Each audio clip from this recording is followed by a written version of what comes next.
வாழ்க்கையில சில பாடங்களை ஒரு தடவை கத்துக்கிட்டா போதும். திரும்ப திரும்ப ஒரே வழியை நம்ம அனுபவிக்க தேவையில்லை. ஒண்ணு, அவங்க தேவைக்கு மட்டும் உங்களை பயன்படுத்துறவங்க கிட்ட எல்லா நேரமும் போகாதீங்க. உங்க நேரத்தை மதிக்க கத்துக்கோங்க. ரெண்டு, ஒருத்தங்க கிட்ட இருந்து அவங்க நினைச்சது கிடைக்கலன்னா அப்போதான் அவங்களோட உண்மையான குணம் வெளியே வரும். ஏமாறும் போதுதான் மனுஷங்களோட உண்மையான முகத்தை பார்க்க முடியும். மூணு, எல்லாரையும் சந்தோஷப்படுத்தணும்னு நினைச்சு உங்க வாழ்க்கையை வீணாக்காதீங்க. மற்றவங்க கை தட்டணுங்கிறதுக்காக உங்க மன நிம்மதியை இழக்கிறதுல அர்த்தமே இல்லை. நானு உங்களுக்கு நீங்களே ஒரு சத்தியம் பண்ணிட்டு அதை நீங்களே மீறினா உங்க மேல உங்களுக்கே நம்பிக்கை போயிடும்.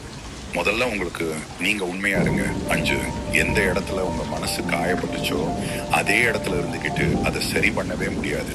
சில சமயம் சிலரை விட்டும் சில இடங்களை விட்டும் தள்ளி வர்றது தான் அதுக்கு ஒரே மருந்து.